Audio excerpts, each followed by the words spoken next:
The Alpha King chose her sister instead. Then he learned who carried his heir. Chapter 1. The bells began ringing before sunrise. Alara was already awake. She usually was. Servants didn't sleep late. Not inside the royal citadel. She carried a basket of fresh linens through the eastern corridor, while nobles hurried past her. Nobody looked at her. They never did. To them, she was invisible. Just another servant. Just another Omega. Just another girl who didn't matter. She preferred it that way. At least most days. "Move!" A noblewoman shoved her shoulder. The basket slipped. Sheets scattered across the floor. Several people laughed. Ilara knelt immediately. "I'm sorry." The noblewoman rolled her eyes. "You always are." More laughter. The group continued walking, leaving her on the floor. Ilara gathered the linens without another word. Humiliation was easier when you stopped fighting it. A shadow appeared beside her. "Need help?" She looked up. An elderly cook named Mara smiled warmly. Ilara smiled back. "Thank you." Together they collected the sheets. Mara shook her head. "One day they'll regret treating you this way." Ilara laughed softly. "No, they won't." "They will." "Why?" Mara's expression turned strange. Almost worried. "Because some people shine brighter than they know." Before Ilara could answer, another bell rang. Louder this time. Mara sighed. The choosing ceremony. Ilara froze. She had almost forgotten. The Alpha King would announce his mate tonight. The entire kingdom had been preparing for weeks. Mara studied her face. "Your sister must be excited." Ilara forced a smile. "Very." The smile hurt. Her sister, Celine, had always belonged to a different world. Beautiful, confident, admired, while Ilara remained hidden in the background. The two sisters shared blood. Nothing else. Their mother had died years ago. Their father cared only about status, and status belonged to Celine. Always Celine. Especially now. Because rumors filled every corner of the kingdom. Most believed Celine would become queen. Even the servants whispered about it. Ilara tried not to think about those rumors. Tried not to wonder what life might feel like if someone looked at her the way they looked at Celine. She pushed the thought away. Dreams were dangerous. By noon, the castle buzzed with excitement. Musicians arrived. Decorations covered every hall. Servants rushed everywhere. Ilara spent the day cleaning guest chambers, carrying trays, polishing silver, anything to stay busy, anything to stop thinking. But fate wasn't finished with her. Late that afternoon, she entered the northern library. The room was supposed to be empty. It wasn't. Someone stood beside the windows, tall, broad-shouldered, dressed entirely in black. The moment she stepped inside, every instinct screamed, Alpha. Not just any Alpha. The Alpha King himself. Cale Thorn, ruler of the largest wolf kingdom in the north. The most feared warrior alive. Ilara immediately lowered her gaze. "My apologies, Your Majesty." She turned to leave. "Wait." His voice stopped her instantly. Her pulse stumbled. She froze. Cale approached slowly. The room suddenly felt too small, too quiet, too warm. "You work here?" "Yes, Your Majesty." "What is your name?" The question shocked her. Kings didn't ask servants their names. Ilara. A strange silence followed. She finally risked looking up. Cale was staring at her. Not casually, not politely, as though he was trying to remember something. His brows tightened. Then confusion crossed his face. For the briefest moment, his eyes flashed gold. His wolf. Restless. Searching. Ilara's heart raced. The air between them felt different. Charged. Dangerous. Then footsteps echoed outside. The moment shattered. A royal advisor entered. "Your Majesty, the council is waiting." Cale stepped back. His expression became unreadable again. Cold. Controlled. Powerful. He looked at Ilara one final time. Then walked away. Without another word, she released a breath she hadn't realized she was holding. Why had he looked at her like that? Why had his wolf reacted? And why did she suddenly feel as if her entire life had shifted? That evening, the kingdom gathered beneath the moon. Torches burned across the valley. Music filled the air. Alara stood near the servants, far from the nobles, far from the stage, exactly where she belonged. Then the Alpha King appeared. The crowd erupted. Kale walked toward the ceremonial platform. Power rolled from him. Confidence, authority, strength. Every eye followed him, including hers. The ceremony began. One by one, noble families stepped forward. The tension grew. Everyone waited. Everyone wondered. Then Kale raised his hand. Silence fell.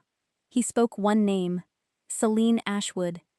The valley exploded with cheers. Celine gasped dramatically. Their father nearly cried with joy. Flowers rained from the balconies. Alara's chest tightened. She should be happy. She wanted to be happy. But something inside her cracked. Just a little. Celine climbed the platform. Beautiful, radiant, victorious. Kale placed the ceremonial crown upon her head. The future queen smiled. The crowd celebrated. And yet, for one strange second, Kale looked directly into the crowd, directly at Alara. His expression changed. Shock flashed across his face. Real shock. As if he had just noticed something impossible. At that exact moment, a sharp pain tore through Alara's lower stomach. She gasped, nearly collapsing. Nobody noticed. Nobody except the Alpha King. And as the crowd continued cheering for her sister, Kale's face went completely pale. Chapter 2. The pain vanished as quickly as it came. One moment it felt like a knife twisting inside her. The next, it was gone. Alara stood frozen among the servants. Around her, the celebration continued. Music, laughter, applause. Nobody seemed to notice anything unusual. But the Alpha King was still staring at her. His face remained pale, his eyes locked onto hers. Then Celine touched his arm. The spell broke. Kale turned away. The crowd cheered louder. Alara lowered her gaze. Maybe she imagined it. Maybe exhaustion was playing tricks on her. She had worked 16 hours already. That had to be it. Nothing more. Nothing important. Yet the uneasy feeling followed her all night. By midnight, the ceremony was finally over. Servants rushed to clean the banquet hall. Alara carried empty goblets through endless corridors. Her feet ached. Her back hurt. All she wanted was sleep. Instead, she found trouble waiting outside her room. Her father, Dorian Ashwood. He stood in the hallway with Celine. Neither looked happy. Alara stopped walking. A knot formed in her stomach. Father. His expression hardened. Come here. She obeyed. She always did. Celine crossed her arms. The jeweled crown still rested on her head. Even now, she looked perfect. Dorian pointed toward Alara's dress. You embarrassed this family tonight. Alara blinked. What? You stood too close to the royal platform. I was with the servants. People noticed you. The accusation made no sense. She looked between them, confused. Celine finally spoke. Several nobles asked who you were. Alara stared. And that's the problem. The words landed harder than they should have. Dorian nodded. You'll be transferred to the Western Estate. Her heart dropped. What? You leave tomorrow. The Western Estate was isolated, cold, forgotten. A place where unwanted relatives disappeared. Alara swallowed hard. Why?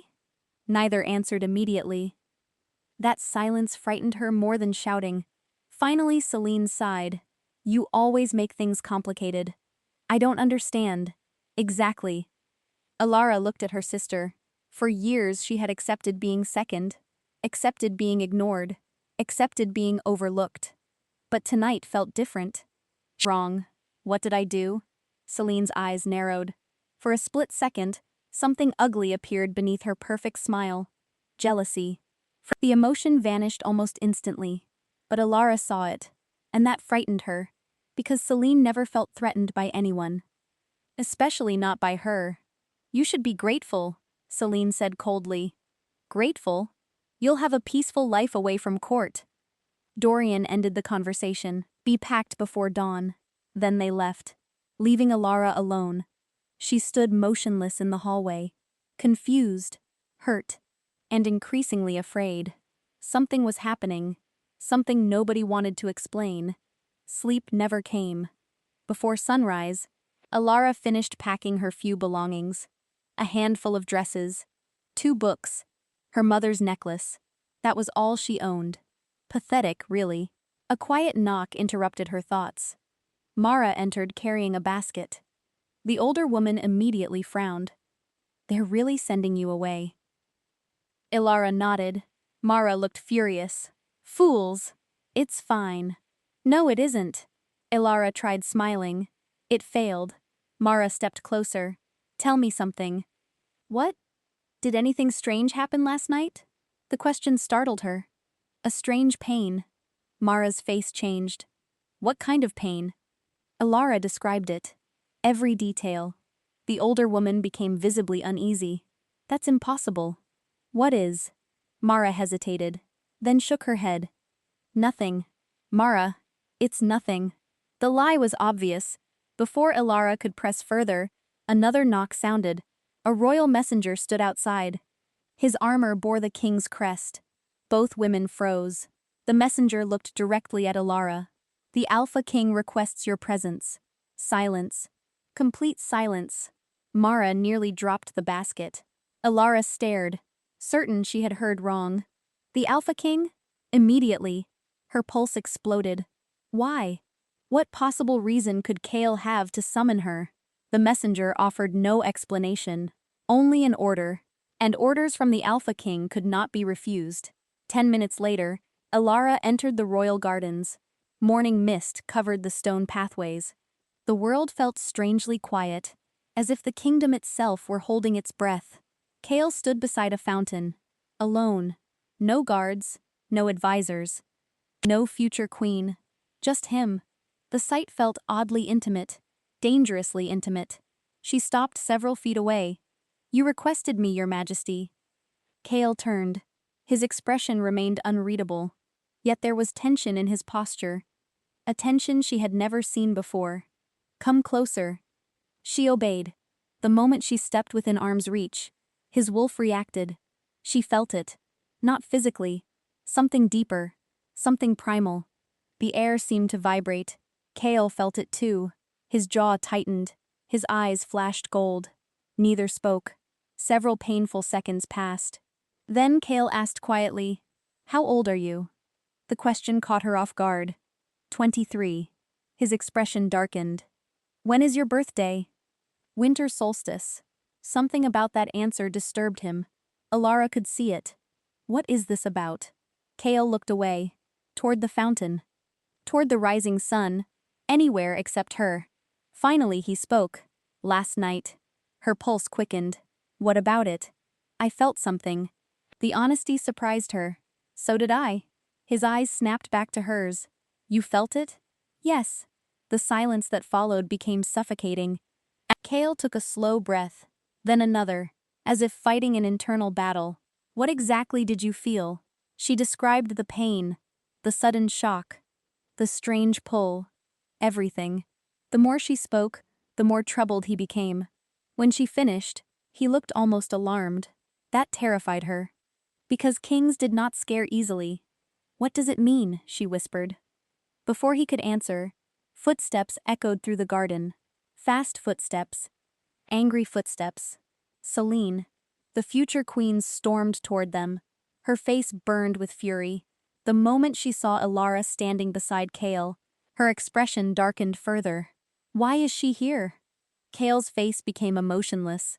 "That doesn't concern you." The answer stunned both sisters. Celine recovered quickly. "It absolutely concerns me." "It does not." For the first time in her life, Ilara saw someone challenge Celine. And win. Celine's smile became razor sharp. "You seem very interested in my sister." Kale didn't answer. That silence was answer enough. The future queen's eyes flickered with panic. Real panic. Not jealousy. Fear. As though she knew something terrible. Something she desperately wanted hidden. Then she grabbed Kale's arm. "You need to see this." "What is it?" "A council report." Kale frowned. Celine leaned closer and whispered something. Too quietly for Ilara to hear. Whatever it was changed everything. The Alpha King's face went rigid. Cold, dangerous. He immediately turned toward the palace. Without another word, without another explanation, he left. Celine lingered behind. A smile slowly spread across her face. Not a happy smile. A victorious one. Then she stepped close enough for only Alara to hear. "You should have left when father ordered it." A chill ran down Alara's spine. "What do you mean?" Celine's smile widened. "Now it's too late." Then she walked away, leaving Alara alone in the garden, confused, afraid, and completely unaware that, at that exact moment, 3 masked wolves were already waiting on the road outside the kingdom, waiting for a servant girl named Alara, waiting for the chance to capture her alive. Chapter 3. Alara could not stop thinking about Celine's words. Now it's too late. The sentence followed her everywhere.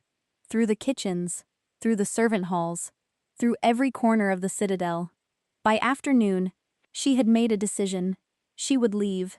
Not because her father ordered it. Not because Celine wanted it. Because something felt wrong. Dangerously wrong. The kingdom no longer felt safe. And for the first time in years, she trusted her instincts. She returned to her room and packed the last of her belongings. A small bag, a warm cloak, her mother's necklace. Nothing else mattered. A quiet life at the Western Estates suddenly sounded wonderful. No politics, no royal games, no mysterious kings staring at her, no sisters hiding secrets, just peace. Or so she hoped. A sharp knock interrupted her thoughts. Before she could answer, Mara rushed inside. The older woman looked terrified. "Lock the door." Alara immediately obeyed. "What happened?" Mara checked the hallway first. Then closed the curtains. Only then did she speak. "Someone is asking questions about you." Alara frowned. "What kind of questions?" "Your birth." The room fell silent. "My birth?" Mara nodded. "Who delivered you?" "Why?" "I don't know." Fear crawled into Alara's chest. "My father?" "No." "Celine?" "No." Mara swallowed. "The royal archives." That made even less sense. Alara sat down, trying to understand. Trying to connect pieces that refused to fit. Why would the archives care about me? Mara looked away. The reaction told Alara everything. "You know something." "I know very little." "Mara." The older woman hesitated, then sighed. "When your mother died," Alara's heartbeat quickened. Nobody talked about her mother. Not anymore. "Go on." "There were rumors." "What rumors?" Mara lowered her voice. "Dangerous ones." Alara waited. "People said your mother was protecting a secret." The words sent a chill through her. "What secret?" "I don't know." "But you heard something." Mara nodded reluctantly. "Only whispers." "What whispers?" The older woman looked genuinely afraid. Then she whispered, "That you weren't supposed to survive." The room suddenly felt cold. Very cold. Alara stared, unable to speak, unable to breathe. Mara immediately grabbed her hands. "Listen to me." "What does that mean?" "I don't know." "Then why say it?" "Because someone else is searching for answers." The fear in her voice was real and contagious. A second later, shouting erupted outside. Both women jumped. Voices echoed through the corridor. Running footsteps. Orders being shouted. Then, a servant burst through the door. "Guards!" Mara stood immediately. "What happened?" The servant looked pale. 3 bodies were found near the eastern gate. Alara felt sick. "Bodies?" The servant nodded. "Royal scouts." A terrible silence followed. "How?" Mara asked. The servant swallowed hard. Their throats were torn out. Every hair on Alara's body stood up. Wolves. Not ordinary wolves. Killers. Professional ones. Then the servant added something worse. "They were carrying your transfer documents." Alara's blood turned to ice. The room went silent. Nobody spoke. Nobody moved. Because they all understood the implication. Those scouts had been traveling to the Western Estate, the route she was supposed to take. Someone had intercepted them. Someone knew exactly where she was going. And someone had murdered royal soldiers to stop her. The castle entered lockdown before sunset. Extra guards appeared everywhere. Every gate was sealed. Every visitor questioned. Rumors spread like wildfire. Some claimed rival packs were responsible. Others blamed rebels. Others whispered about assassins. Nobody knew the truth. But Alara felt certain about one thing. This had something to do with her. The realization terrified her. She was nobody. A servant. An Omega. A forgotten daughter. Why would anyone kill for her? The question haunted her. As darkness fell, she slipped outside. Just for air. Just for a moment alone. The royal gardens were empty. Moonlight painted silver across the pathways. The quiet helped. A little. Until she sensed someone behind her. She spun around. Kale. Her heart nearly stopped. The Alpha King stood beneath an oak tree, watching her. Again. "Your Majesty." His expression was unusually serious. "You shouldn't be alone." The statement surprised her. Why? Instead of answering, he asked, "Did someone tell you about the scouts?" "Yes." His jaw tightened. "They were ambushed. I heard. They weren't the target." Fear spread through her stomach. Slow, heavy, painful. Kale took a step closer. "You were!" The words hit harder than any blow. Alara stared, unable to speak, unable to process. Finally she managed. "Why?" "I don't know." The answer sounded honest. That frightened her more. Because if the Alpha King didn't know, who could? Kale studied her face. His expression softened slightly. "A rare sight. You look frightened." "I am frightened." Something changed in his eyes. Something human. Not king. Not ruler. Just a man. "I won't let anything happen to you."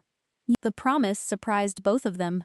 She could tell, because Kale looked almost startled after saying it. As if the words escaped before he could stop them. Alara swallowed.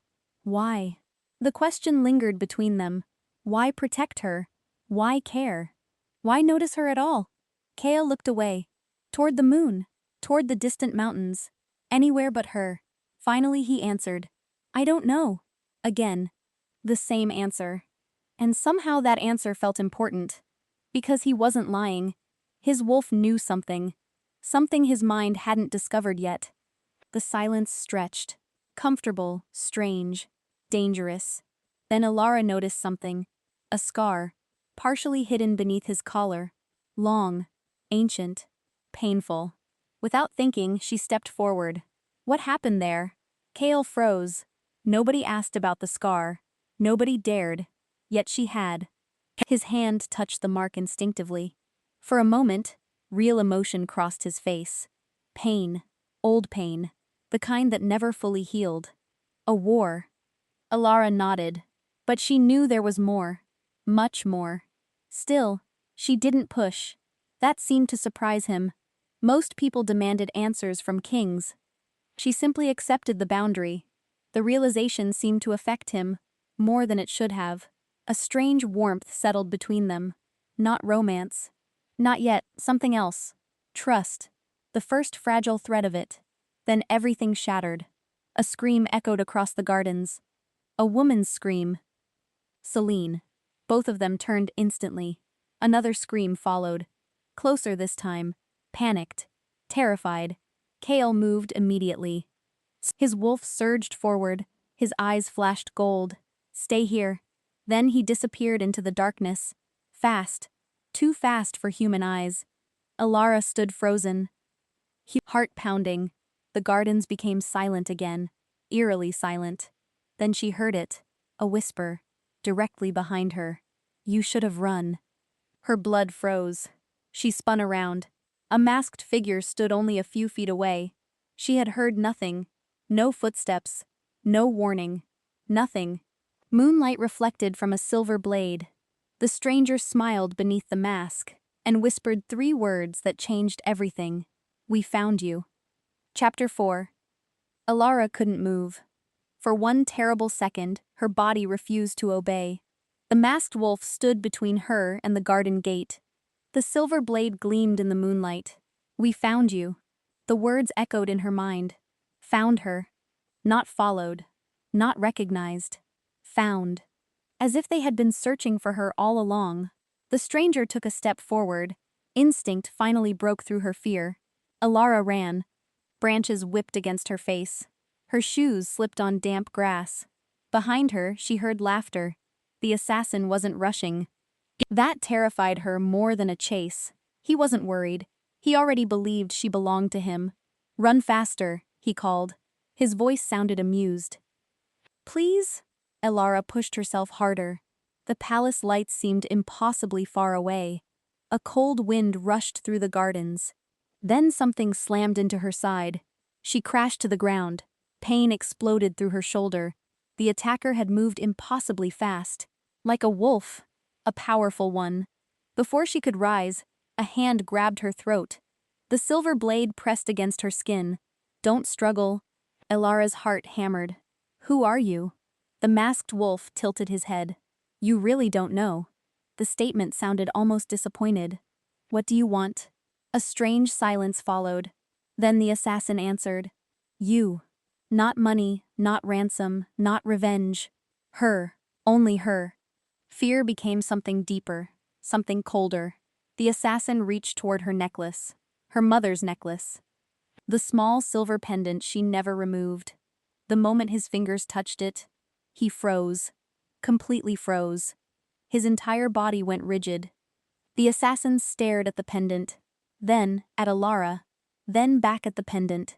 Shock filled his eyes, visible even behind the mask. "No." The word escaped like a curse. "No, that's impossible." Alara didn't understand. "What?" The assassin stepped backward, suddenly frightened. Actually frightened. Of her. The shift made no sense. Then a roar shattered the night. A wolf's roar. Massive, ancient, furious. The assassin reacted instantly, too late. Before Alara could respond, he vanished into the darkness, gone, as if he had never been there. Seconds later, Kale burst into the clearing. His chest heaved. His eyes burned gold. Pure alpha dominance rolled off him. Terrifying. Beautiful. Deadly. He reached her in an instant. "Are you hurt?" The concern in his voice surprised her. She shook her head. "I don't think so." Kale knelt beside her. His hands searched for injuries. The gesture felt strangely intimate. When he realized she was mostly unharmed, he finally relaxed. A little. "What happened?" She told him everything. Every detail. The knife, the threats, the necklace, the assassin's reaction. Everything. The more she spoke, the darker Kale's expression became. When she finished, silence followed. Finally, he asked, "Your necklace?" Alara touched it instinctively. "What about it? Where did you get it?" "My mother." Kale stared at the pendant. A strange look crossed his face. Recognition. Impossible recognition. "You've seen it before." It wasn't a question. Kale didn't answer immediately. That answer alone told her enough. "You have." His jaw tightened. "A long time ago." "Where?" Kale stood, looking suddenly uncomfortable. "The Royal Archives." Her pulse jumped. Again. The archives. Everything kept leading back there. Why would my mother's necklace be in the archives? Kale looked toward the palace. As if deciding something. As if fighting himself. Then footsteps interrupted them. Guards arrived. Dozens of them. The moment vanished. Kale became king again. Cold. Controlled. Untouchable. Escort her to the royal wing. Every guard froze. One of them blinked. "The royal wing?" "Did I stutter?" "No, your majesty." The guards immediately bowed. Alara stared. The royal wing was reserved for important guests. Nobles. Foreign leaders. Royal blood. Not servants. Never servants. She opened her mouth to protest. Kale stopped her with a look. A surprisingly gentle one. "You're not sleeping alone tonight." The statement sent warmth through her chest. And confusion. Lots of confusion. Because she was beginning to realize something dangerous. The Alpha King wasn't protecting her out of duty anymore. Something else was driving him. Something he didn't understand. Something neither of them understood. The royal wing felt unreal. Soft carpets. large windows, a bed bigger than her entire room. Alara stood awkwardly inside, certain someone would appear and tell her a mistake had been made. No one came. Instead, 2 servants brought dinner, then left. Hours passed. Sleep refused to come. Questions filled her mind. Too many questions. Who wanted her? Why? What secret had her mother hidden? Why did assassins react to her necklace? And why did Kale recognize it? Near midnight, she finally gave up trying to sleep. The room felt suffocating. She needed answers. Quietly, she slipped into the hallway. Most guards were stationed elsewhere. The corridors remained nearly empty. Perfect. She knew exactly where she wanted to go. The archives. If everyone kept mentioning them, perhaps the answers waited there. The massive library sat in the oldest section of the citadel. Ancient stone walls surrounded thousands of records. History, bloodlines, royal decrees, everything. Alara slipped inside unnoticed. Rows upon rows of shelves stretched before her. Dust filled the air. Moonlight filtered through stained glass. The place felt almost sacred. She began searching. Hours seemed to pass. Nothing. Nothing. Nothing. Then she found a locked cabinet. Unlike everything else. Hidden. Protected. Interesting. A small brass plate rested on the front. 3 words were engraved into the metal. Ashen Moon Files. The sight sent a chill through her. She had never heard that name before. Yet somehow it felt familiar. Painfully familiar. As if a forgotten memory hovered just beyond reach. She touched the cabinet. The lock clicked open instantly. Alara jumped. She hadn't done anything. The cabinet simply opened. As though it recognized her. The realization made her stomach twist. Slowly, she pulled out the first document. The paper looked ancient. Hundreds of years old. Her eyes moved across the page, then stopped. Her breath caught. At the very top stood a drawing. Not a map. Not a symbol. A necklace. Her necklace. The exact same pendant. Every detail matched. Beneath it, a handwritten sentence appeared in faded ink. Property of the lost heir. Alara's hands began shaking. Lost heir? What heir? She turned the page and discovered a portrait. A woman. Beautiful. Strong. Regal. The resemblance was impossible to ignore. The woman looked exactly like her. Not similar. Not close. Exactly. As if she were staring into a mirror from another century. A sudden voice shattered the silence. "You're not supposed to see that." Alara spun around. Someone stood in the doorway, watching her. Not Kale. Not a guard. Not Celine. An elderly woman dressed in black robes. And judging by the horror on her face, she knew exactly who Alara really was. Chapter 5. Alara's heart pounded. The elderly woman stood motionless in the doorway. Moonlight spilled across her dark robes. For several seconds, neither of them spoke. The woman looked shocked. Not surprised. Not curious. Shocked. As if she had just seen a ghost. Alara slowly lowered the document. "Who are you?" The woman swallowed. Her eyes never left Alara's face. "My name is Isolde." The name meant nothing to Alara. But something about the woman felt important. Dangerously important. "You know who I am." It wasn't a question. Isolde closed her eyes briefly. Then nodded. "Yes." The answer made Alara's stomach drop. For the first time since all of this began, someone finally admitted it. Someone knew the truth. Or part of it. "What is happening to me?" Isolde looked around the archives, then toward the door. Fear flickered across her face. "We don't have much time." "Then tell me." The old woman stepped closer. "You were never supposed to live here." Alara stared. "What? You were never supposed to grow up as a servant." Nothing made sense. "I don't understand." "I know." The sadness in Isolde's voice felt genuine. Painful. Almost maternal. She looked at the portrait still resting on the desk, then back at Alara. The woman in that portrait was named Queen Liana. Alara glanced at the image. The resemblance remained impossible. Who was she? The last ruler of the Ashen Moon bloodline. The name again. Ashen Moon. The words stirred something deep inside her. A distant memory. Or perhaps a dream. Why do I look like her? Isolde's eyes filled with emotion. Because she was your ancestor. The room became silent. Alara felt dizzy. No! It's true. No. The word escaped automatically. This was impossible. Ridiculous. She was a servant. An Omega. Nobody. Not some forgotten royal descendant. Isolde reached into her robe. Then produced another document. Older. More fragile. She handed it over. Alara looked down and froze. It was a birth record. Her birth record. The document listed her name, her mother's name, everything. Everything except one detail. Father, unknown. Her breathing stopped. No, that couldn't be right. Her father was Dorian Ashwood. Everyone knew that. Yet the official record said otherwise. No, Isolde looked heartbroken. He adopted you. The words hit like a hammer. Alara staggered backward. Adopted. The room spun.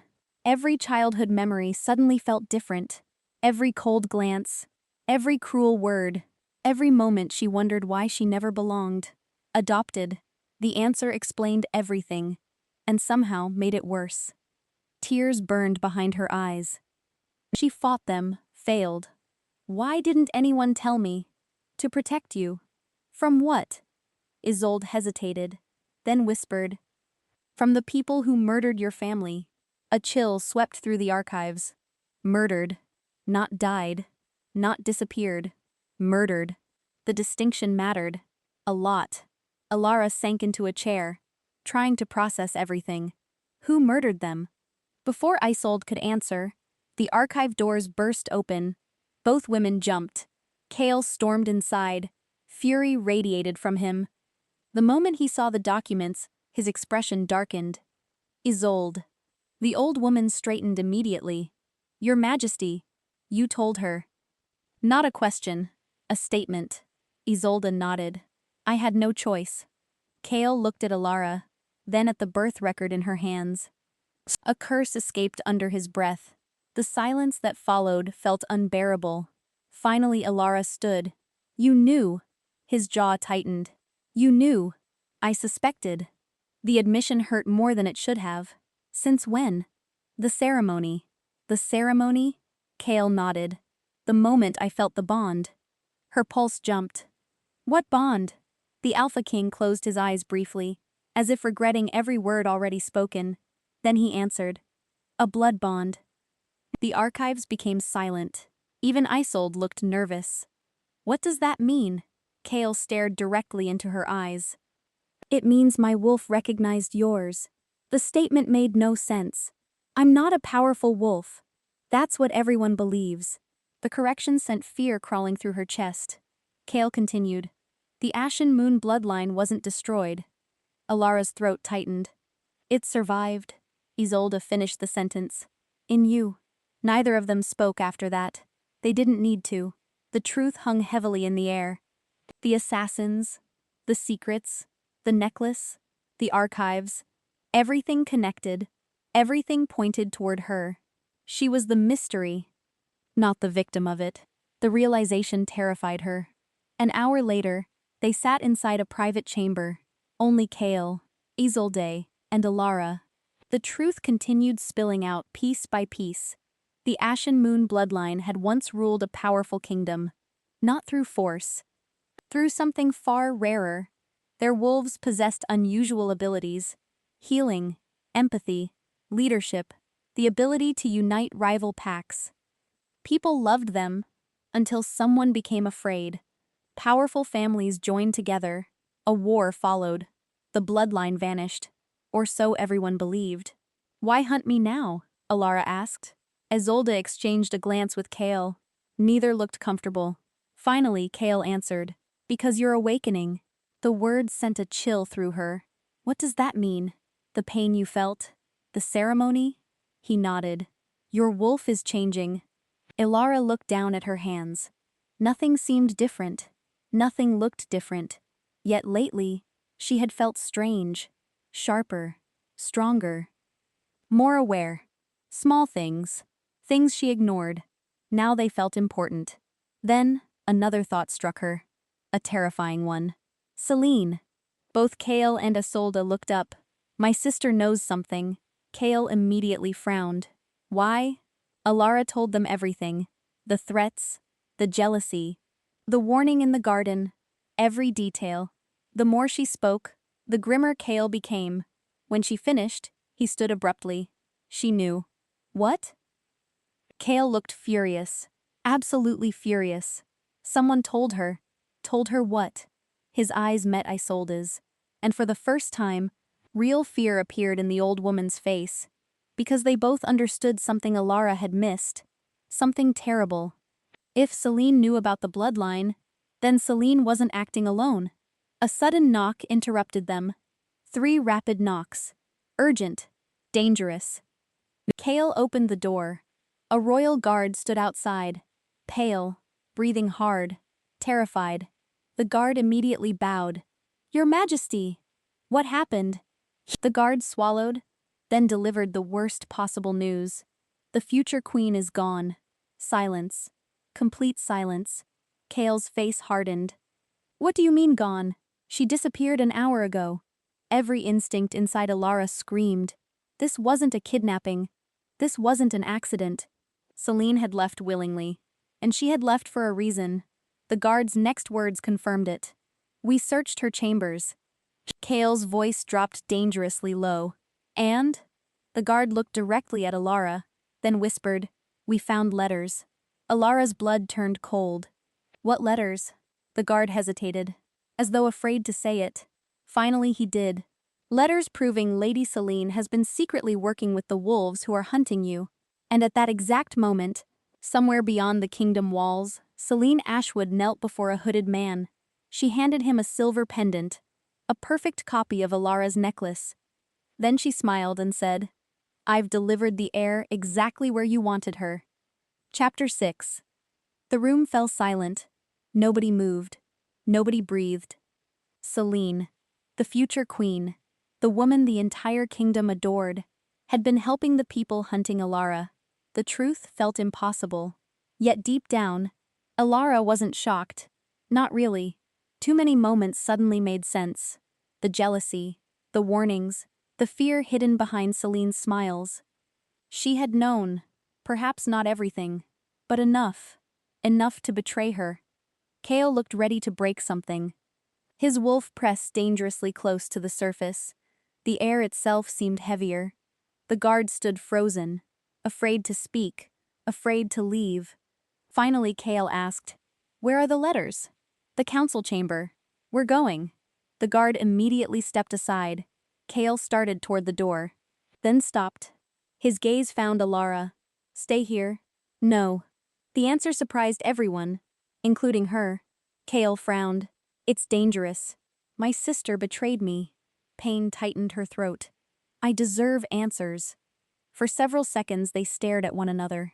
A battle of wills. Then, unexpectedly, Kale nodded. Fine. The decision shocked Isolde. Your Majesty, she's coming. His tone ended the discussion. The council chamber buzzed with tension. Royal advisors crowded around a long table. Guards lined every wall. Nobody looked comfortable. Several people looked terrified. The moment Kale entered, silence spread. Then eyes shifted toward Alara. Whispers followed. Not servant whispers anymore. Different whispers. Fearful ones. Curious ones. Dangerous ones. The rumors had already begun. Kale ignored them. Show me. An advisor handed him a stack of letters. Kale read quickly. His expression darkened with every page. Finally, he handed one to Alara, and her hands trembled. She recognized Celine's handwriting immediately. Dear Lord Varick, the king still suspects nothing. My sister remains unaware of her importance. The ceremony accelerated the awakening exactly as predicted. I will keep her close until you arrive. The words blurred. Alara's stomach twisted. Keep her close, as if she were an object, a tool, not family, never family. Another letter slipped from the stack. This one was older, years older. The date made her freeze. It had been written when she was 16. She forced herself to read. The girl continues showing signs. Father still refuses to tell her the truth. Good. The less she knows, the easier she will be to control. Tears burned her eyes. Not because of the betrayal, because of how long it had lasted. Years. Her sister had been lying for years, watching her, studying her, waiting. Kale quietly took the letter from her shaking hands, his jaw clenched. Then another name caught his attention. Lord Varric. The same name appeared repeatedly, again and again, dozens of times. Finally, Alara looked up. Who is Varric? Nobody answered immediately. The reaction alone terrified her. Then Isolde whispered, "The man who destroyed your family." A chill swept through the room. Not because of the answer, because of the fear in her voice. Alara looked around. Every advisor appeared uncomfortable. Every guard avoided eye contact. Even Kale looked grim. Who is he? Kale answered this time. The strongest enemy I have. The room became very quiet. That statement carried enormous weight. Kale Thorne feared almost nobody. Yet even he respected this threat. What does he want from me? Kale stared at the letters, then answered, "Your bloodline." The words settled heavily between them. Alara swallowed. Why? No one spoke. Then, Isolde finally said, "Because Ashen Moon wolves can do something others cannot." The old woman looked frightened. Actually frightened. What? A true Ashen Moon heir can create a royal bond. Alara frowned. I don't understand. Neither did most kings. The old woman sighed. Then continued. A royal bond doesn't create loyalty through fear. Her voice softened. It creates unity. The room listened carefully. Even the guards. A bonded ruler can heal divisions between packs. Alara blinked. Heal them? Emotionally. The advisors exchanged nervous glances. As if discussing forbidden history, Isolde continued. Your ancestors ended wars without battles. The revelation stunned her. That sounded impossible. Magic. Legends. Stories. Not reality. Yet everyone in the room believed it, which meant it was real, or close enough. Then another terrifying realization struck. If Varric gets that power, nobody needed to finish the thought. The outcome was obvious. A tyrant with the ability to influence entire kingdoms. The possibility alone was horrifying. Kale's expression hardened. That's why he can never reach you. The certainty in his voice sent unexpected warmth through her, a feeling she wasn't prepared for. Lately, whenever Kale promised protection, she believed him, and that was becoming dangerous. Because trusting someone meant giving them the power to hurt you. She knew that better than most. Hours later, the council finally ended. The kingdom entered emergency status. Extra patrols, additional guards, every road monitored, every visitor questioned. Kale personally oversaw everything. Yet despite the chaos, one thing remained constant. His attention kept returning to Alara. Sometimes he didn't even realize it. She noticed. Others noticed too. Especially after midnight. The castle had finally quieted. Most people slept. Alara sat alone on a balcony overlooking the valley. The night air felt cool, comforting.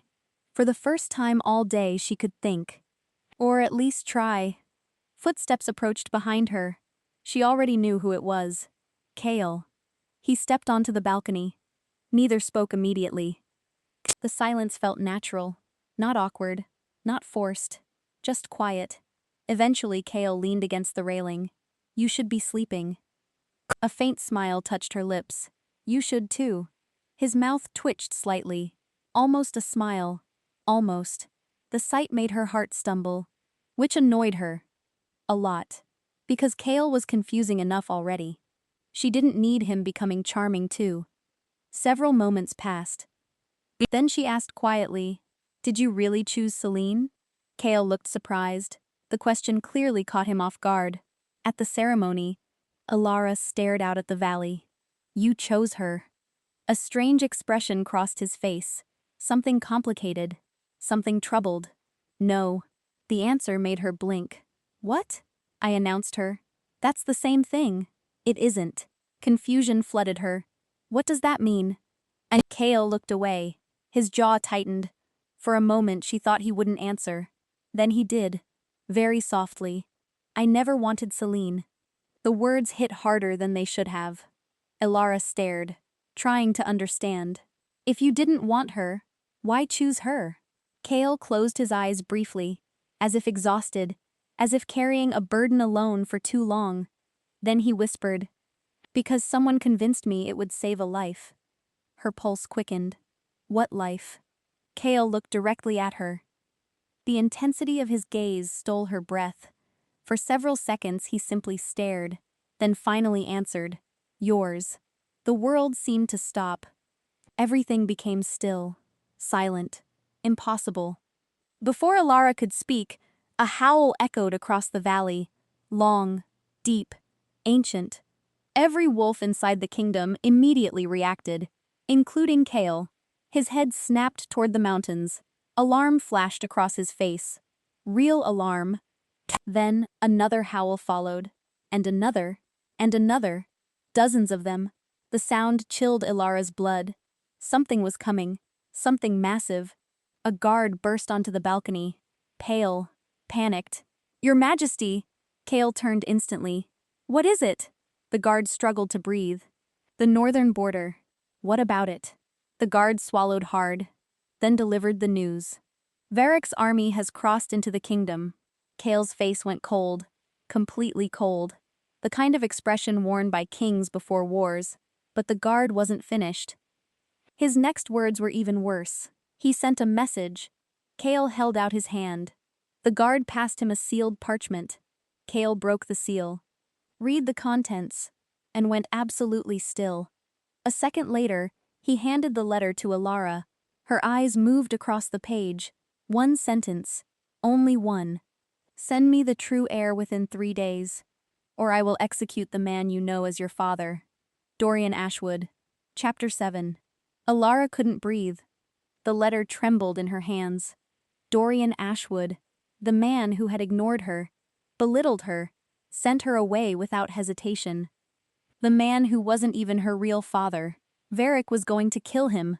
The realization struck harder than she expected, because despite everything, Dorian had still raised her, fed her, sheltered her, even if he had never truly loved her, even if she had never truly belonged. A life was still a life, and now that life was hanging by a thread. Kale watched her carefully. "What are you thinking?" She looked up. "You already know." His expression darkened. "No." The answer came instantly. Too instantly. She stared at him. "I haven't said anything." "You don't need to." Silence stretched between them. Then Kale stepped forward. "You're not surrendering yourself." The certainty in his voice made something ache inside her chest. "He's innocent. So are you. He'll die. If you go, so will you." Neither looked away. Neither surrendered. Finally, Elara whispered, "What if he's lying?" Kale's jaw tightened. Varric lies often, but not always. The truth hung heavily between them, because everyone understood something terrible. Varric didn't need Dorian alive forever. Only long enough to lure Elara into a trap. A trap she was already considering. That frightened Kale. She could see it. The realization startled her. Because this wasn't the concern of a king protecting a citizen. This was personal. Dangerously personal. The next morning brought no answers. Only more tension, more fear, more uncertainty. The entire kingdom prepared for war. Messengers arrived hourly. Scouts rode non-stop. Soldiers filled the training grounds. Everywhere Elara looked, people were preparing to fight. And all because of her. The guilt was crushing. By noon, she couldn't take it anymore. She slipped away from the palace. Just for a walk. Just to think. The forest surrounding the citadel felt peaceful, quiet, normal, unlike everything else. Sunlight filtered through tall trees. Birds sang overhead. For a little while, she almost felt human again. Not an heir, not a target, just Elara, a woman trying to survive. The illusion lasted less than an hour. A voice interrupted her thoughts. You always come here when you're upset. Alara froze. She knew that voice. Slowly, she turned around. Her heart stopped. Celine. Her sister stood several yards away, alone. No guards, no soldiers, no hooded assassins. Just Celine. The sight triggered 100 emotions at once. Anger, relief, confusion, betrayal, pain, none of them pleasant. For several seconds neither spoke. Then Alara finally whispered, "Why?" Celine smiled sadly. Not mockingly, not cruelly, sadly. The expression confused her. I wondered how long it would take before you asked that. You betrayed me. I know. The calm acceptance made it worse. Much worse. Alara took a step forward. Why? Celine looked toward the trees, as though searching for courage. Then she answered, because nobody ever chose me. The words stunned Alara. What? A bitter laugh escaped Celine. Funny, isn't it? No. It's true. Alara stared at her, certain she had misheard. Celine shook her head. You think I had everything. You did. I really didn't. Pain flickered across her sister's face. Real pain. Years of it. Hidden beneath beauty and confidence. Father never loved me. The statement sounded absurd. Alara almost laughed. Then she saw Celine's eyes. She wasn't joking. She wasn't lying. She believed every word. Of course he loved you. No, Celine's voice cracked. He loved what I could become. The forest fell silent. Even the birds seemed to stop singing. He trained me. Celine swallowed hard. Controlled me. Another painful laugh. Displayed me. The words sounded disturbingly familiar. Because Alara knew exactly what that felt like. Being useful. Being convenient. Being less important than expectations. Celine looked down. When Varric approached me, fear flickered across her face. He promised freedom. The confession landed heavily. Not because it excused her actions, because it explained them. Lonely people made terrible choices. Alara knew that. Perhaps better than anyone. You helped him hunt me. Tears filled Celine's eyes. I know. You lied to me. I know. You would have delivered me to a monster. A tear slid down Celine's cheek. I know. The repeated answer felt unbearable. Alara looked away, unable to watch, unable to forgive, unable to hate. Both hurt too much.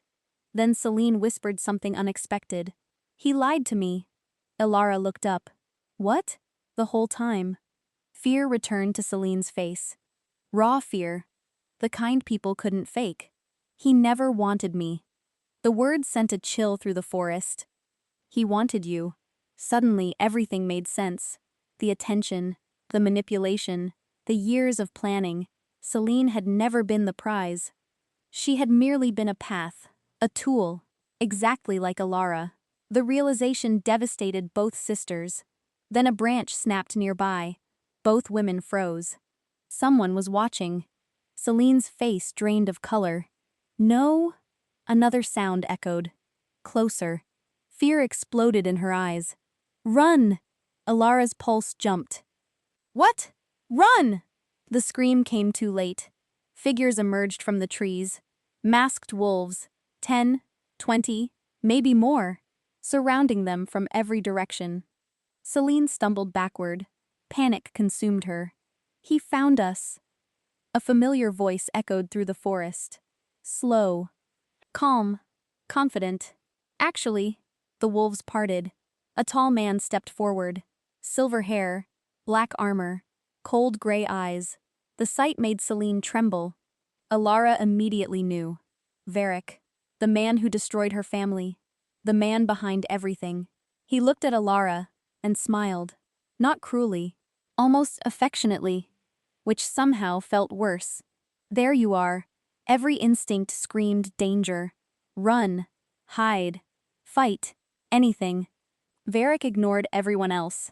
His attention remained fixed entirely on her. You look just like your mother. The statement sent ice through her veins. Celine moved in front of Alara. A protective gesture. A surprising one. Varric barely noticed. His eyes never left Alara. I've searched for you a very long time. Alara forced herself to speak. Why? Varric's smile widened. The answer came softly, almost gently. Because you're my daughter. The world stopped. Everything vanished. The trees, the wolves, the wind, all of it disappeared. Only those 4 words remained. You're my daughter. No, no, no. It couldn't be true. It couldn't. Yet when she looked at Celine, the horror in her sister's face told her something far worse. Celine already knew. And before Alara could process any of it, an arrow exploded from the forest, straight toward Varric's heart. The battle had begun. Chapter 8. The arrow struck exactly where Varric had been standing, but he moved. Too fast. The shaft sliced through empty air and buried itself in a tree. A second later, wolves exploded from the forest. Royal warriors. Dozens of them. Kale led the charge. His eyes burned gold. Pure fury radiated from him. The ground itself seemed to tremble beneath his power. Get her out of here.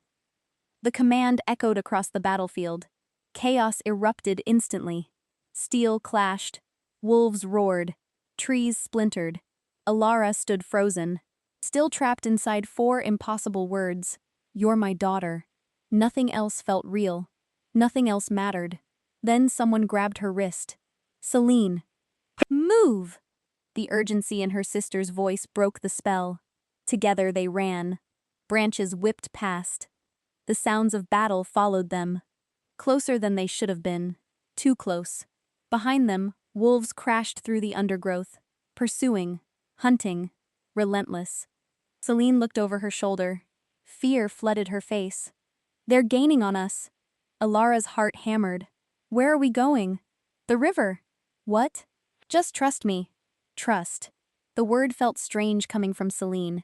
Yet Alara followed anyway. Because despite everything, part of her still wanted to believe her sister.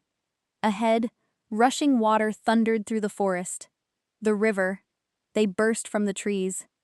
And Alara immediately understood the problem. The river wasn't small. It was massive, wild, violent, deadly. White water crashed against jagged rocks. Crossing it looked impossible. Celine stared downstream, desperate. There, a narrow wooden bridge stretched across the water. Old, weathered, unstable. But it was their only chance. The sisters sprinted toward it. The first pursuers emerged from the forest behind them. Masked wolves. Armed. Fast. Dangerously fast. One raised a bow. Alara heard the string release. Down! Celine shoved her sideways. The arrow missed Alara. It didn't miss Celine. The impact sounded sickening. Celine gasped, then collapsed. Time seemed to stop. No! Alara dropped beside her. Blood stained Celine's dress. Far too much blood. The arrow protruded from her side. Celine's face had gone pale. Very pale. Get up. Alara's voice shook. Please. The wolves continued approaching. Closer, closer, closer. Celine managed a weak smile. You always were stubborn. Tears filled Alara's eyes. Don't do this. I think, Celine winced. I already did. The joke broke her heart. No. Listen to me. The urgency in Celine's voice silenced her.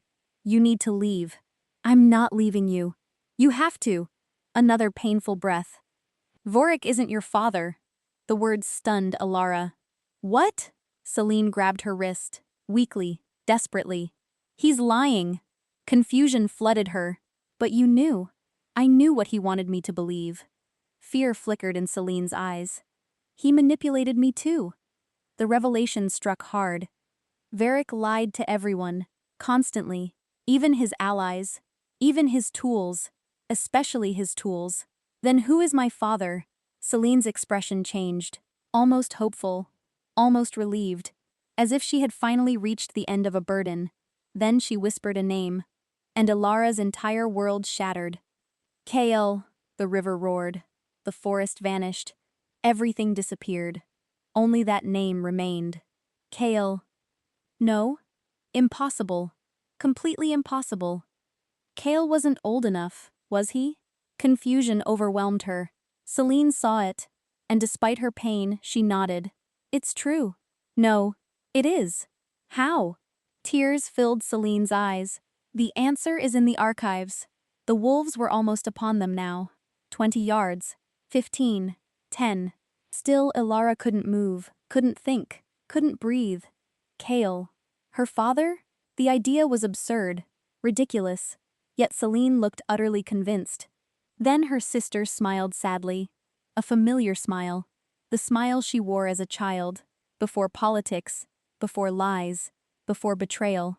I'm sorry. The words barely rose above a whisper. Yet they carried years of regret. Years of guilt. Years of pain. Ilara grabbed her hand. Tightly. Neither wanted to let go. But footsteps thundered closer. The hunters had arrived. Celine looked at them, then back at Ilara, and made a decision. A final one. With surprising strength, she shoved Ilara toward the bridge. Run! The wolves lunged.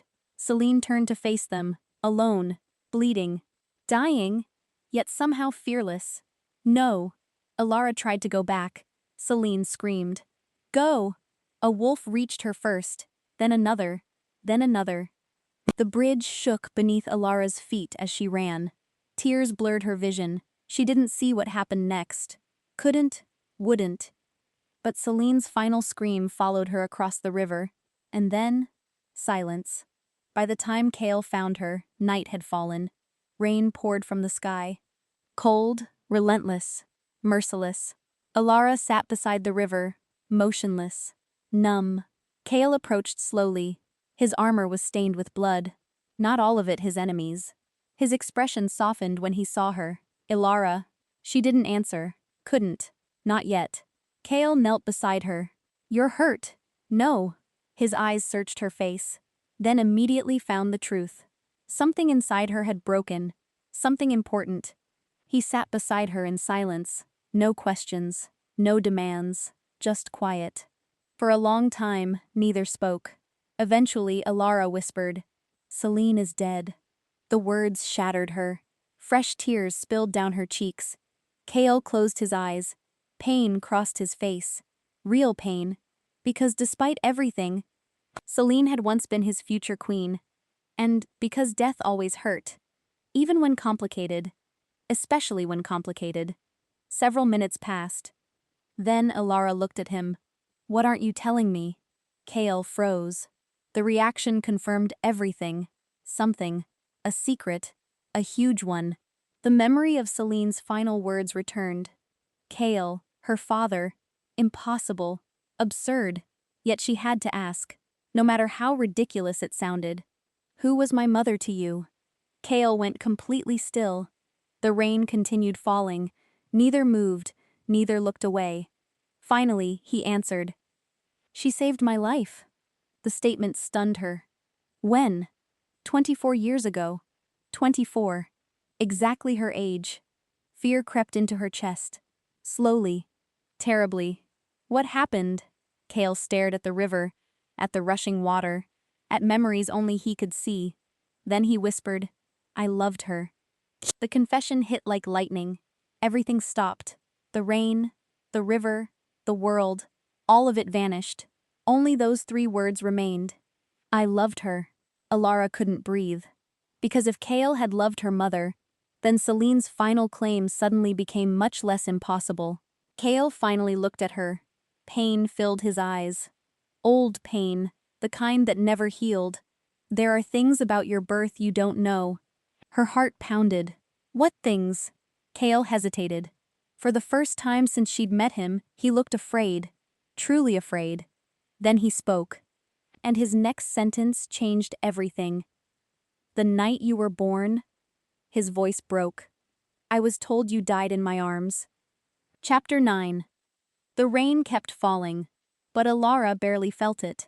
I was told you died in my arms. The words echoed through her mind. Again, and again, and again. She stared at Kale, unable to speak, unable to think. Finally she whispered, What? Kale looked away. His expression was haunted, as if he were reliving a nightmare. The night you were born, your mother was attacked. Elara's heart pounded. By Varric? Kale nodded. He wanted the Ashen Moon bloodline. The answer fit everything. Every secret. Every death. Every lie. Kale continued. There was a battle. His voice was quiet. Painfully quiet. I arrived too late. The guilt in those 4 words felt enormous. Crushing. Even after all these years. What happened to my mother? Kale closed his eyes. For several seconds, he couldn't answer. When he finally did, his voice cracked. She died protecting you. Tears immediately filled Elara's eyes. Not because it surprised her, because deep down, she had already known. The woman who wore that necklace. The woman who hid her child. The woman who sacrificed everything. Of course she had died protecting her. Kale swallowed hard. I found you both. The rain rolled down his face, mixing with something else. Something that looked suspiciously like tears. Your mother was dying. Elara listened. Completely silent. Completely still. She placed you in my arms. His voice trembled. Then she made me promise to keep you safe. The image hurt. A dying mother. A grieving father. A newborn child. A promise. And somehow that promise had failed. What happened next? Kale's jaw tightened. A healer arrived. Fear entered his eyes. The memory clearly disturbed him. A woman I trusted. Elara already knew she wouldn't like where this story was heading. The feeling proved correct. She examined you. Kale looked sick. Then she told me you were dead. The world seemed to tilt. No, no, no. A baby. A newborn. Declared dead. Yet somehow alive. Only one explanation existed. Someone lied. Someone stole her. Isolde. The name escaped Elara before she could stop it. Kale's eyes widened. You know about her. Not an answer. Confirmation. The silence became unbearable. Finally Kale nodded. Yes. Fear spread through Elara's chest. She was the healer. Another nod. Everything clicked together. The archives. The secrets. The birth record. The hidden bloodline. Isolde had been there from the beginning. She knew everything. The realization felt like betrayal. Yet somehow she wasn't certain Isolde was the villain. Not completely. There were still pieces missing. Too many pieces. What did she do? Kale stared into the darkness, then whispered, She took you. The words landed heavily. Why? To save you. The answer stunned her. What? Kale finally looked up. Varric had people everywhere. His voice hardened, including inside my kingdom. The possibility made terrifying sense. If someone knew the child survived, the hunt would never stop. They believed you were dead. Kale's hands clenched. So Isolde secretly placed you with another family. Elara thought of Dorian, of childhood, of feeling unwanted, invisible, different. Everything suddenly made sense, and somehow hurt even more, because all those lonely years had begun with love. A mother trying to save her child. A father trying to protect her. Then the lies started. The manipulations. The secrets. The tragedy. All because of fear. They returned to the citadel before dawn. The kingdom felt different. Changed. Word of the battle had spread. So had news of Celine's death. Servants whispered. Soldiers lowered their heads respectfully. Even nobles seemed quieter. Sadness hung over everything. Elara barely noticed. Her thoughts remained tangled. She needed answers. Real answers. Not fragments. Not clues. The moment they arrived, Kale took her directly to Isolde. The old woman waited inside a private chamber, as if she had expected them. The second Elara entered, Isolde understood. She knew. Somehow, she always knew.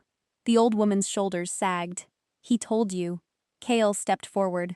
You lied to me for 24 years. The accusation struck like a blade. Isolde lowered her head. Yes. The admission stunned everyone. No excuses. No denials. Just truth. For once.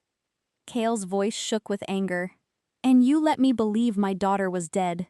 The word daughter echoed through the room. Alara's heart stumbled. Even now, hearing it felt surreal. Impossible. Yet Kale had said it without hesitation, without doubt, without shame. My daughter. The old woman looked up. Tears filled her eyes. I saved her life. You stole her life. The room fell silent, because both statements were true. Painfully true. Isolde closed her eyes. Varric knew she existed. Kale froze. What? The old woman nodded. He knew. Fear spread through the room. Cold, sharp, dangerous. How? He was there. Alara felt sick. There? Isolde's gaze found hers. The night you were born. The revelation stunned everyone. Even Kale. The old woman continued. He wasn't just hunting your family. Her voice trembled. He was hunting you. A terrible realization formed. Slowly. Awfully. Why me? Isolde looked devastated. Because she knew. And she hated the answer. Then she whispered. Because your birth fulfilled a prophecy. The room became completely silent. A prophecy. The word sounded ridiculous. Ancient. Impossible. Yet nobody laughed. Nobody questioned it. Which meant they all knew something she didn't. Kale stared at Isolde. What prophecy? The old woman hesitated, then finally spoke. When the ashen moon air returns. Fear entered her voice. The first bond will awaken. Every person in the room reacted. Every single one. Including Kale. Especially Kale. Alara noticed immediately. What is the first bond? No one answered. The silence itself became terrifying. What is it? Finally Isolde whispered. The strongest bond in wolf history. The explanation wasn't enough. Between who? The old woman looked at Kale, then at Alara, and suddenly neither of them looked comfortable. Not at all.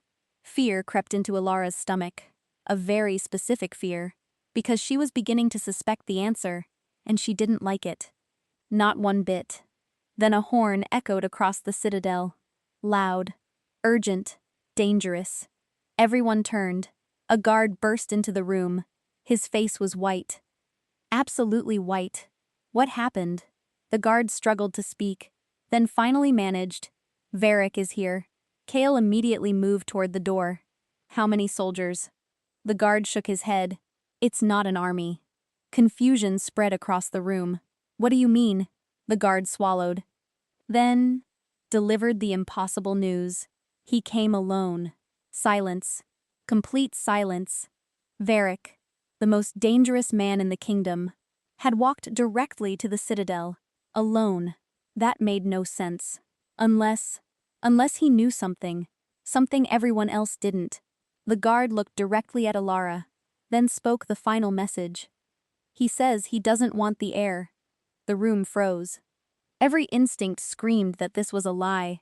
Yet the guard continued. He says he came for the child. A chill ran through Alara. Slowly, terribly. What child? The guard's next words shattered the room. The guard's next words shattered Alara's world, because he looked directly at her stomach and said, the one she's carrying. Chapter 10. Silence. Absolute silence. Nobody moved. Nobody spoke. Nobody even seemed to breathe. The one she's carrying. The words echoed through the chamber. Again, and again, and again. Alara stared at the guard, then slowly looked down at her stomach. No. The whisper barely left her lips. No. This was impossible. Ridiculous. She wasn't pregnant. She couldn't be. Kale looked just as stunned. What did he say? The guard swallowed. He specifically asked for the heir's unborn child. The room spun. Alara gripped the edge of a table, trying to stay upright, trying to think, trying to understand. I'm not pregnant. The statement sounded weak, uncertain, because suddenly she remembered things. The strange pain during the ceremony, the exhaustion, the changes in her senses, the unusual warmth beneath her skin. Small things, things she ignored, things she now couldn't ignore. Isolde's face had gone pale. Very pale. The old woman approached carefully, almost cautiously. as though afraid of the answer herself. Elara. Her voice softened. When was your last moon cycle? The question hit like lightning. Elara froze, then counted backward. Days, weeks, a month. Almost 2, her stomach dropped. No. The word escaped automatically. No. Fear surged through her. Not because of the possibility, because of what it meant. Everyone in the room saw the realization on her face. Kale's expression changed. Alarm, concern, protectiveness. Then something deeper. Something he tried very hard to hide. Failed, but tried. The old woman gently took Alara's hand. We need to confirm. An hour later, the answer arrived. And it changed everything. Elara sat quietly beside the window. The kingdom stretched beyond the glass. Beautiful, peaceful, normal. Nothing inside her felt normal. Across the room, Isolde finished her examination.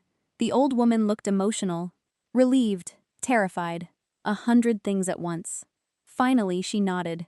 It's true. The words settled softly. Yet they carried the weight of mountains. Elara closed her eyes. Pregnant. She was pregnant. A child. A life. Growing inside her. The reality felt impossible. And miraculous. And terrifying. All at once, Kale stood nearby, completely silent. For perhaps the first time in his life, the Alpha King seemed genuinely speechless. Eventually, Elara whispered, "How?" The question sounded absurd. Obviously, she understood how children were made, but this situation made no sense. None.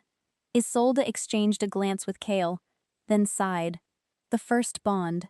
The phrase again. The mysterious bond. The one nobody wanted to explain. Elara looked up. Tell me.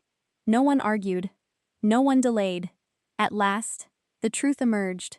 24 years ago, before Varric's attack, and Kale and Alara's mother had formed the first bond. A sacred bond unique to Ashen Moon heirs and their destined mates. Not a normal mating bond. Something older, something stronger, something almost forgotten. When Elara survived, the bond remained unfinished. Waiting, sleeping, dormant. Until the ceremony. Until the moment Kale announced Celine's name. The pain. The awakening. The connection. Everything began there. The first bond had recognized the truth. Recognized Elara. Recognized its rightful heir. And in doing so, passed its gift forward. A new life. A new generation. A child carrying both bloodlines. The first child born from the first bond in centuries. Elara sat in stunned silence. The explanation felt unbelievable. Yet somehow it answered every question, every strange feeling, every mysterious reaction, every impossible event. Then another thought struck her. A terrible one. She looked at Kale. If Varric wants the child, Kale's expression hardened instantly. He won't get near either of you. The promise carried absolute certainty. Not arrogance, not confidence. Certainty.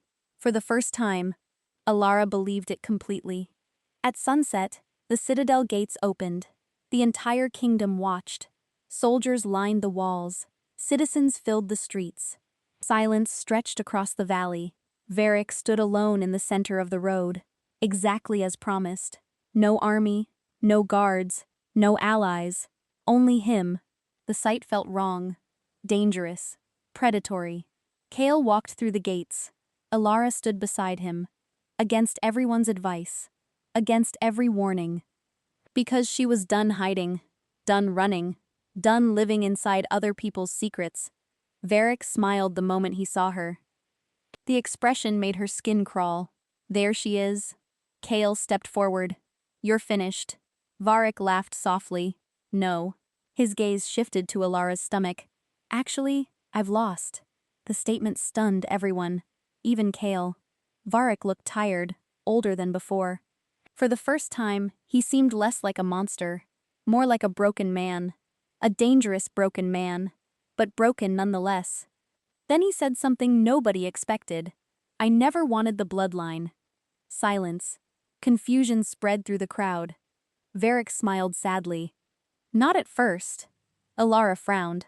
Then what did you want? His eyes softened. Pain entered them. Ancient pain. The kind carried for decades. Your mother. The answer hit like a physical blow. Varric looked toward the horizon, toward memories, toward a past that could never return. I loved her. The words sounded familiar. Too familiar. Because Kale had said them too. 2 men, 1 woman, 1 tragedy. Varric laughed bitterly. She chose him. His gaze shifted toward Kale. No hatred remained there. Only regret. And I couldn't accept it. The confessions settled heavily over everyone. Not an excuse, not forgiveness, just truth. The ugly truth. One man's obsession had destroyed countless lives. Varric looked at Alara. Real tears filled his eyes. I spent 24 years trying to take something that was never mine. No one spoke. Because nothing needed saying. The damage was already done. The lives already lost. The pain already inflicted. Finally Varric stepped backward. Then another step. Then another. Kale immediately sensed something. His expression changed. Stop, Varric smiled. A tired smile. A defeated smile. The war is over. The statement sounded final. Dangerously final. Then, before anyone could move, Varric drew a silver dagger. Gasps echoed through the crowd. Kale lunged forward. Too late. Far too late. Varric drove the blade into his own heart. The valley erupted in screams. Chaos followed. But Alara simply stood there, watching. Not with satisfaction, not with victory. Just sadness. Because in the end, everyone had lost something. Even him. 1 year later, the kingdom looked different. Healthier, stronger, peaceful. Children played in the streets. Markets thrived. Old rivalries faded. For the first time in generations, the packs stood united. Exactly as the Ashen Moon bloodline once promised. Exactly as Alara's mother had dreamed. Sunlight filled the royal gardens. Alara sat beneath a flowering tree. A small child rested in her arms. Bright-eyed. Laughing. Perfect. The little girl reached for her necklace. The same necklace. The one that had started everything. Alara smiled. Careful. Tiny fingers ignored the warning. Naturally. A familiar laugh echoed nearby. Kale approached carrying flowers. Not because he was king. Not because tradition demanded it. Because he knew she liked them. Simple as that. The sight warmed her heart. Over the past year, everything had changed. Not instantly. Not magically. Trust had taken time. Healing had taken time. Love had taken time. But it had come. Slowly. Honestly. The way real love always should. Kale sat beside her. Their daughter immediately reached for him. He pretended not to notice. Failed miserably. The little girl laughed. Kale surrendered. As usual. Alara smiled. She has you wrapped around her finger. I am the Alpha King. Not when she's around. Kale sighed dramatically. The child laughed again. Victory clearly belonged to her. A comfortable silence settled between them. Peaceful. Warm. Real. After a moment, Kale looked toward the sky, then back at Alara. Any regrets? She thought about the question, the pain, the loss, the betrayals, the secrets, Celine, her mother, everything. Then she looked at her daughter, at Kale, at the future stretching before them, and finally smiled. No, because the unwanted servant had become something far greater. Not because of power, not because of bloodlines, not because of destiny. Because she chose kindness when bitterness was easier. Hope when despair was tempting. Love when fear seemed safer. And in the end, that choice changed a kingdom. The little girl yawned, curled against her mother's chest, and drifted peacefully to sleep. Alara kissed her forehead, then rested her head against Kale's shoulder. The future felt bright. For the first time in a very long while. It felt like home. The end.